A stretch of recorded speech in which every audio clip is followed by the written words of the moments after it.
Hello everyone! So for today's video guys, gagawa tayo ng Bicol Express. Ayan, the original. Ayan yung aking gata. And then yung bawang, sibuyas, and then yung aking baboy na may taba. And then yung aking first gata, and then yung aking sili haba. Ayan.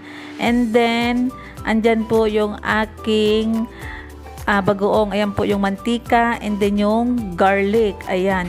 May kunting sugar guys. And then sa isang wok, ayan, nagpainit ako ng kawali. Nilagyan ko ng oil or mantika. So ginamit ko dyan guys is canola oil. Ayan, so kapag mainit na guys, ilagay na natin or i-fry natin yung ating baboy na may taba. Ayan, mas masarap kasi sa Bicol Express yung may konting taba. So ayan guys, para pumutok-putok dyan guys yung pagkaka-fry natin guys. So, and then, ayan guys, ayan, imimix lang natin guys. Gumamit ako ng 2 spoon, ayan. So, dahil frying pan yung ginamit natin, kailangan natin ng wooden spoon.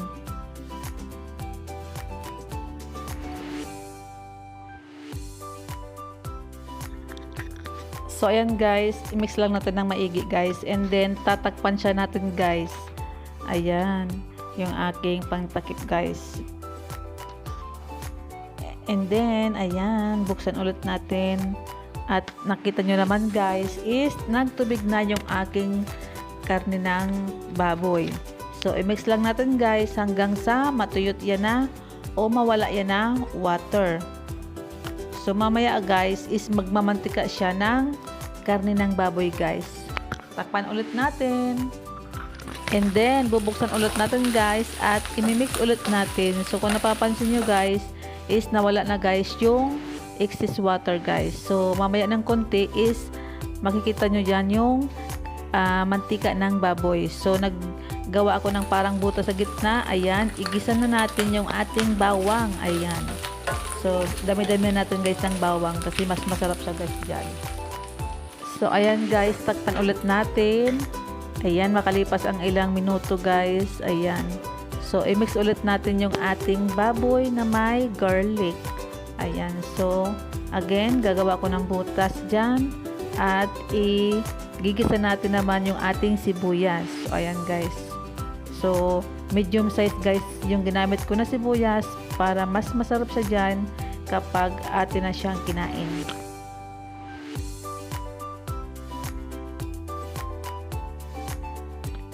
So, ayan guys, mix lang natin guys. And then, nagawa ulit ako ng butas dyan at ilalagay na natin yung ating alamang or bagoong. So, ayan guys.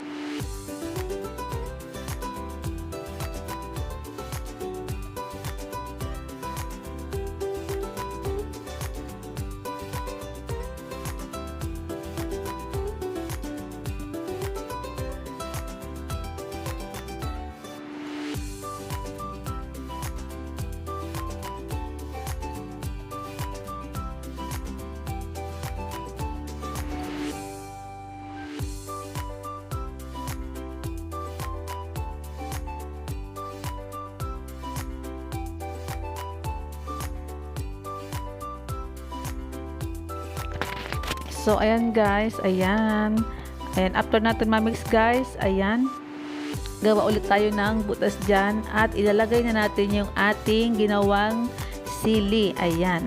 So, after nyan guys, i-mix ulit natin siya guys dyan sa ating karne ng baboy. Ayan. Para magkalasa na siya dyan, i-mix lang natin siya ng maigi.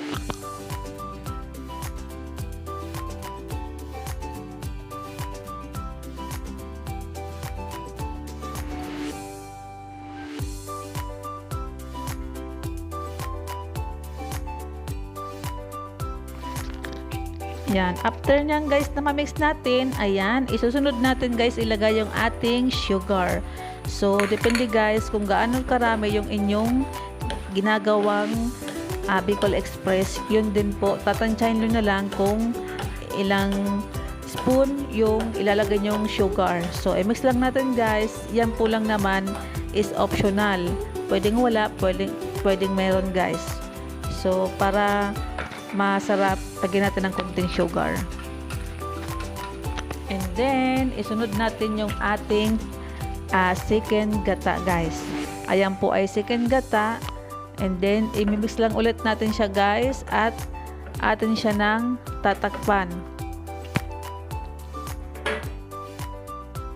So, ayan na, guys. Ayan. So, alisin natin yung cover dyan. And then, i-mix ulit natin, guys. So, kung napapansin nyo, guys, is kumukulo na siya.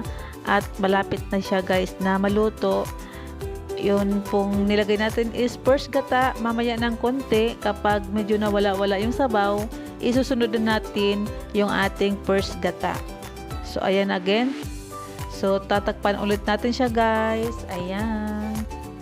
So ayan, guys, after a minute, buksan ulit natin and then i-mix ulit natin yung ating ginagawang Bicol Express. So kung napapansin nyo, guys, is nawala na yung ating sabaw ng first gata as yan na po ay medyo nagmamantika na kasama ng karne ng baboy.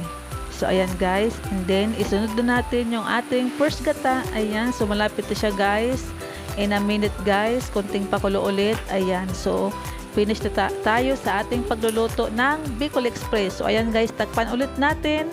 Ayan, so after nyan, guys, so mimix ulit natin, guys. So ayan, guys, malapit-lapit na siya, guys. Ayan. So ang sarap niya, guys, kapag mayroon kayong pritong isda, mayroon kayong kanin dyan. Ayan. So nakakaganang kumain kapag mayroon kayong medyo maanghang na kinakain. So ayan, guys.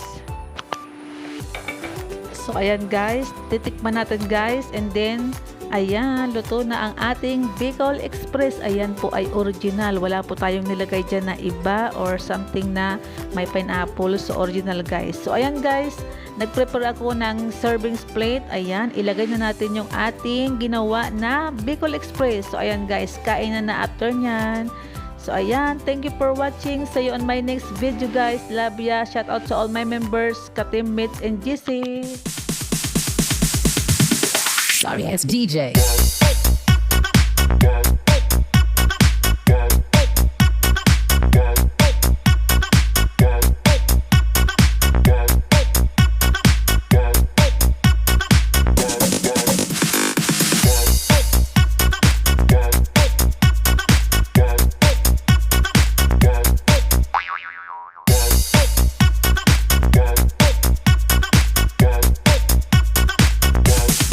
You can get some.